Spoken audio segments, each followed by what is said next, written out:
Bien. Entonces, problemas en el crecimiento y desarrollo temprano, nacidos muertos o muertes neonatales, pacientes con problemas de fertilidad, ¿sí? Dentro de los pacientes que van a la atención médica porque no puedan tener hijos, también se les hace un estudio cromosómico. Pacientes que tienen antecedentes familiares de enfermedades cromosómicas, de familiares directos, ¿sí? O familias que desarrollen tumores, que haya más de un tipo de cáncer en una familia, ¿sí? Y en mujeres de más de 35 años que desean embarazarse.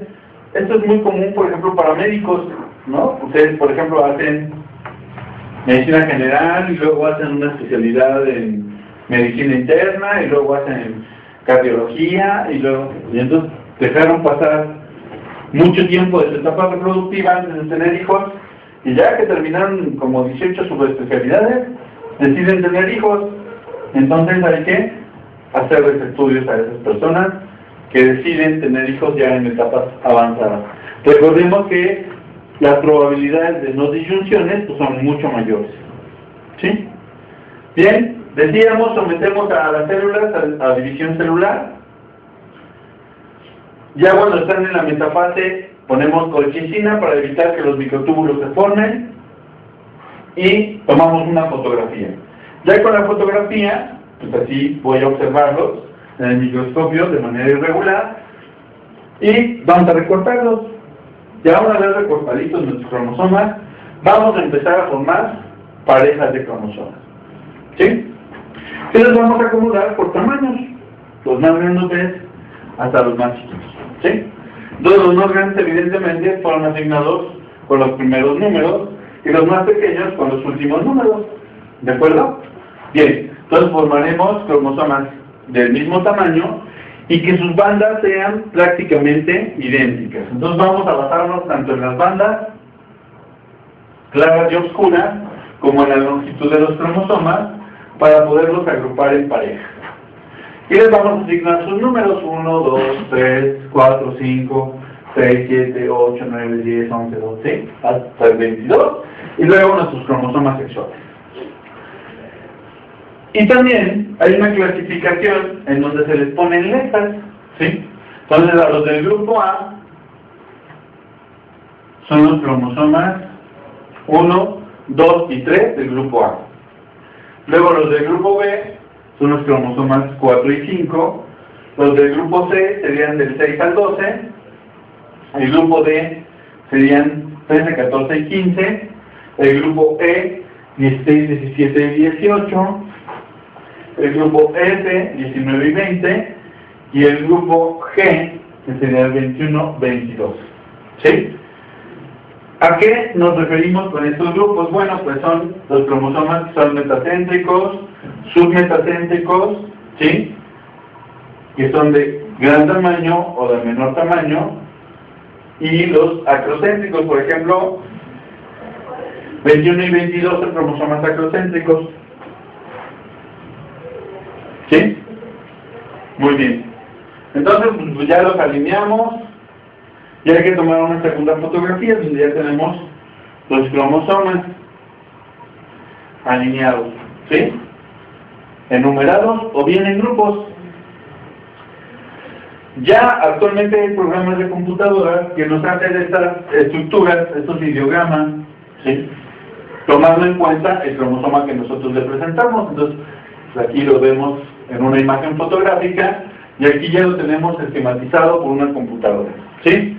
Yo puedo determinar a través de estas bandas qué regiones están compartiendo, qué regiones son diferentes, ¿sí? Y entonces utilizo bandas R para identificar.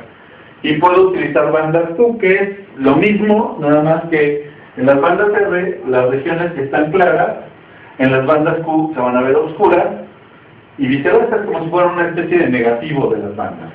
¿De acuerdo? Bien, entonces yo puedo determinar las regiones o la distancia que tiene este brazo del cromosoma en base a sus regiones o las divisiones que presenta este cromosoma, ¿sí? Y nuevamente, por ejemplo, en esta imagen los tengo agrupados en grupo A, B, C y en los subsecuentes, ¿sí? hasta el grupo G. Otra forma de estudiar los cromosomas es a través de una citometría de flujo. Ustedes saben que se pasa una corriente eléctrica y a través de un gel y las proteínas van a localizarse en diferentes regiones. Bueno, aquí el DNA también se localiza en diferentes regiones. Yo puedo identificar por los pesos moleculares donde encuentra cada uno de los cromosomas, incluyendo los cromosomas sexuales de estos pacientes.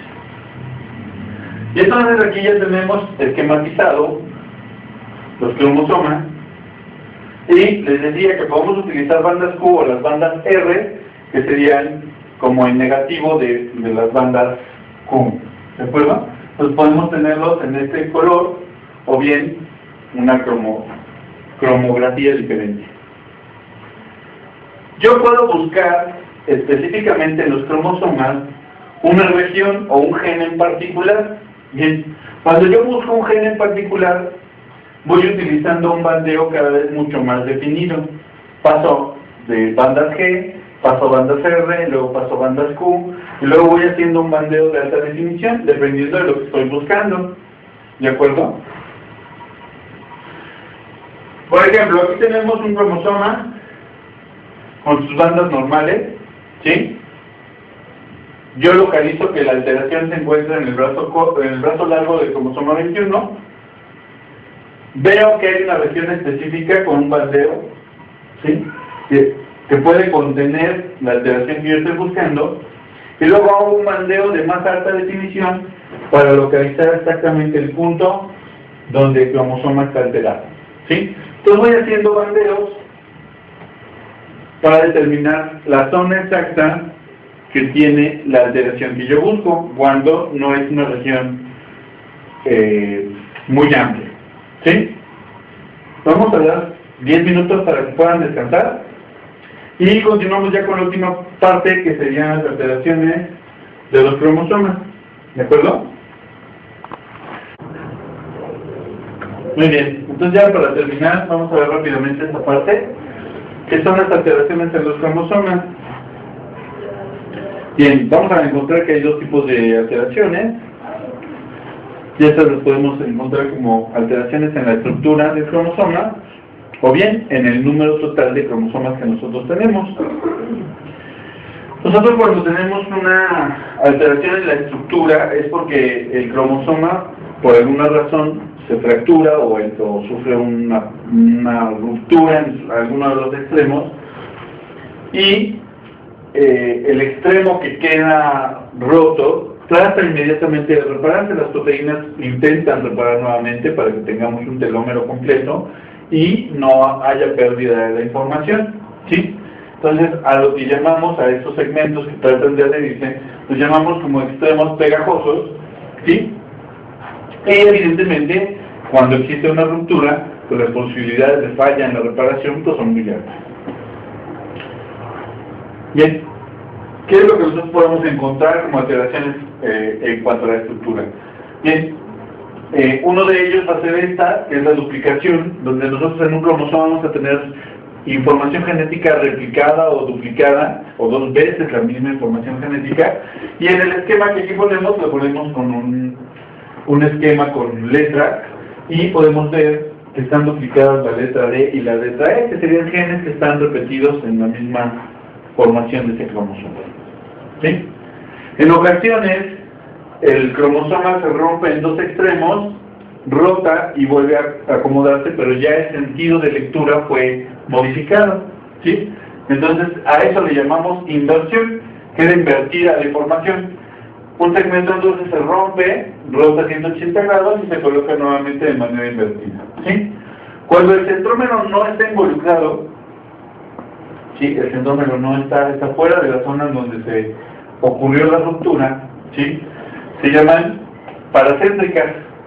Y cuando incluye al centrómero, cuando el centrómero también está rotado o gira en compañía de la alteración, ¿sí?, se les conoce como pericéntricas, ¿sí? Son inversiones pericéntricas o paracéntricas dependiendo del segmento que esté involucrado.